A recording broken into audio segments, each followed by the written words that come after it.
As Boris Johnson became our new Prime Minister earlier this week, Jeremy Corbyn came out and called for an Anti Boris Rally outside Parliament.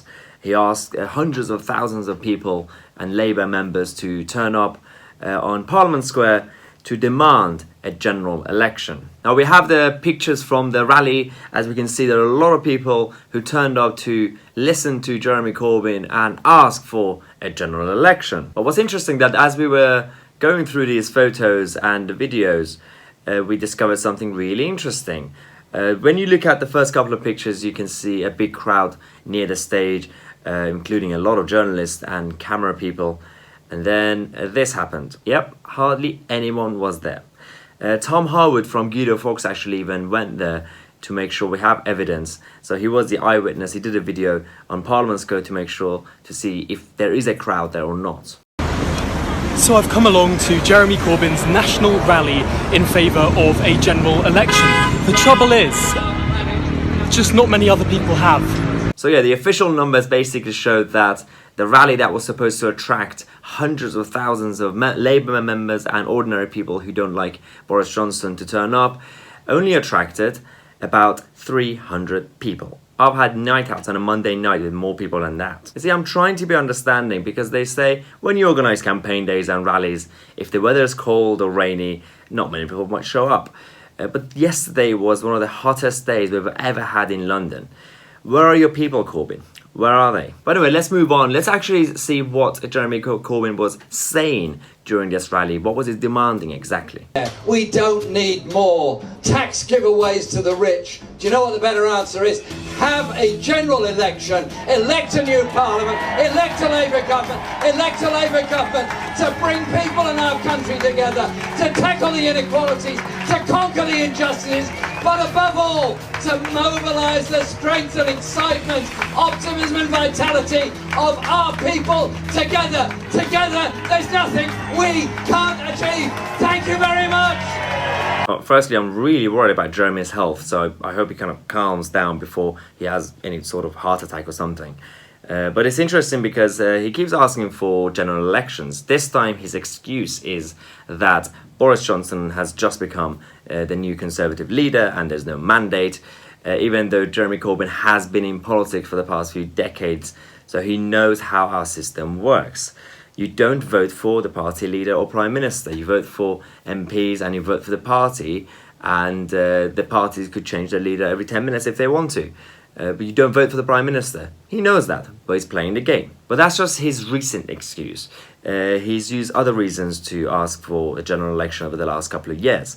During the Theresa May's withdrawal agreement saga, every couple of weeks he came out and said, when he was asked, what is your Brexit position? He said, I want a general election. The Prime Minister has run down the clock and the clock has been run out on her. Maybe it's time instead we had a general election and the people could choose who their government should be. That's another excuse. We even had him every time the House of Commons ran out of alcohol or ran out of food. It's like, I want a general election. Every time someone crossed the road, Jeremy Corbyn asked for a general election. Every time black cabs started a strike, he asked for a general election. Every time McDonald's introduced a new burger, Jeremy Corbyn asked for a general election. What's most astonishing is that it's his rhetoric he keeps asking and demanding this from the Conservative government, even though there is a parliamentary mechanism for him to do that himself. If you want an election, you could call to have a vote of no confidence in the Conservative leader and the Conservative Party. But this is all part of his game. He's pretending that he wants to be in government and he wants to be in politics to help people.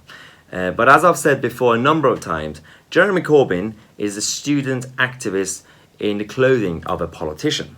This is all part of his game, and for them, just getting into power is a first step, and that's the biggest priority, to have the Labour Party in government, not necessarily to help, but to have the power to tell us how to run our lives. This is why during his Anti Boris rally yesterday, he said this. Efforts of so many young people made sure hundreds of thousands, nay millions of people registered to vote, often for the first time. when a Labour government's elected, we'll reduce the voting age to 16 so that young people will get their chance to vote.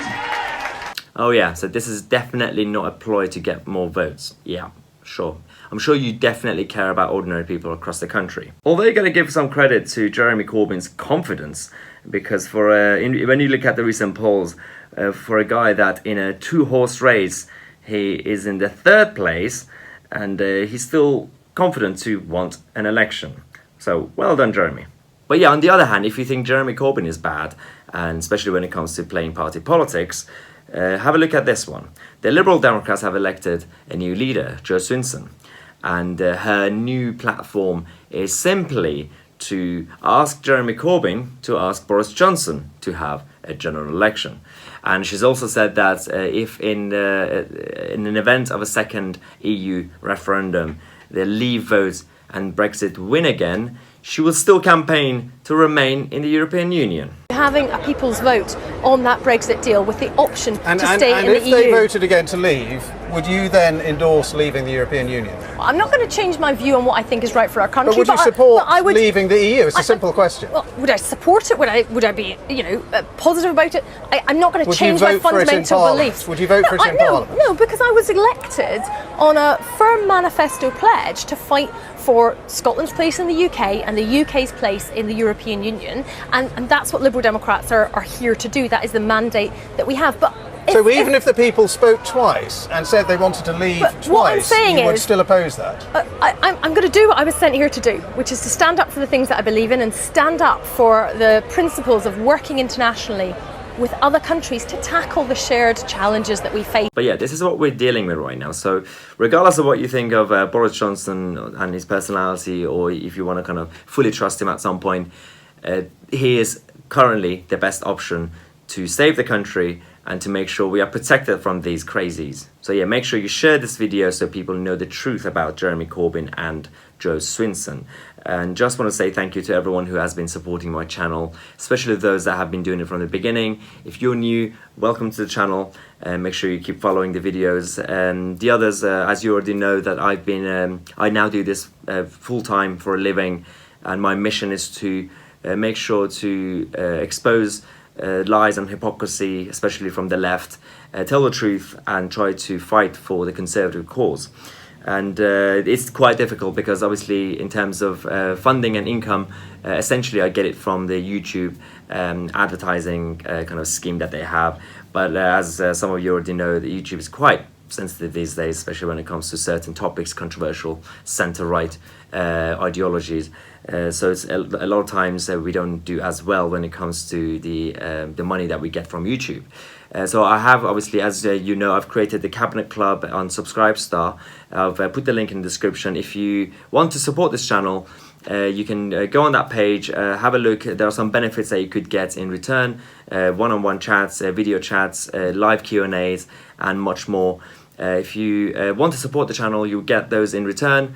And that without the support of you guys, obviously, this channel won't be here, and I won't be able to tell the truth about politics and what's happening in this country.